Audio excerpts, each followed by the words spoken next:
Hi mga kamami, it's another day, another vlog. Sa araw na ito ay samahan ninyo kami. Nandito kami sa Isas Resort Event Place sa Capas, Tarlac. So dito ang venue, hayan, ito yung dito gaganapin ang reception kung saan siya pipicturan at kung saan kakain ang mga bisita. Hayan ang kanyang pinakasimpleng cake. Pero masarap ang cake na yan mga kamami. So, ayan, nagpa-cater sila. Napakasarap ng pagkain. Ayan, kasi natikman ko kanina. So, konti pa lang ang mga bisitang dumating. Maya-maya darating ang mga iba. So, nandito naman mga kamami, gusto kong ipakita sa inyo ang lugar ng Isas Resort. So, ayan ang mga cottage. Ayan, ilan din ang mga cottage na yan. So, dito kapag nag-overnight kayo, dito ang tulugan. Napakaganda. Napakasimple, para kang nasa ibang bansa. Opo, mga kamami. Ganito kaganda sa Isas Resort.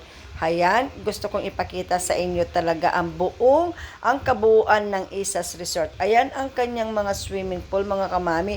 Yan ay pang-adult. Meron doon na isa na pang sa mga baby, sa mga maliliit. Opo. So, hayan. Meron silang upuan dito na talagang namangha ako, nagustuhan ko talaga siya mga kamami. Hayan. So ang event pa lang ito, ang kaarawan pa lang ito ay gaganapin ng 2 araw. So ngayon hanggang bukas. So hayan mga kamami, ayan, gusto ko ipakita sa inyo ang magandang lugar ng Isas Resort. Ayan. Napakalawak na swimming pool nila mga kamami. Meron din isang mali na swimming pool doon para sa mga 1 years old. Napakaliit lamang niya pero hindi nila nilagyan ng tubig. Opo mga kamami. Dahil wala naman gagamit kasi lahat ay doon sa pambata. Opo mga kamami. So hayan ang kabuuan ng Isas Resort. So, ngayon mga kamami, gusto ko rin ipakita sa inyo kahit nakita ninyo kanina, yung lugar, ayan, kung gusto nyo mag-relax, gusto nyo magkape dyan, dyan kayo umupo, ayan mga kamami. So, ayan, talagang gusto ko talagang ipakita sa inyo ang place ng Isas Resort.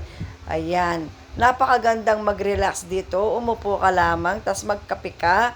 Tapos yung mga upuan na malapit sa pool, ayan, gusto kong lapitan sila dahil kahapon hindi ko masyado silang naipakita sa inyo.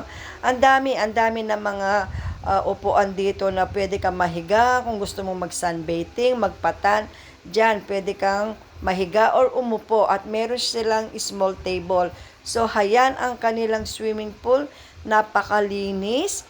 Kasi alam na alam mo, yung tubig talaga ay malinaw. Opo, mga kamami. So, ngayon, dahil kahapon hindi ako nakaupo dito, so umupo ako ngayon, so nagpakuha ako sa aking apo para na sa ganoon makita ninyo ang ganda ng place na ito. So, ayan mga kamami, pauwi na kami. Maraming salamat. Sana nag-enjoy kayo sa panonood ng video ito. God bless you all po and shout out po sa inyong lahat.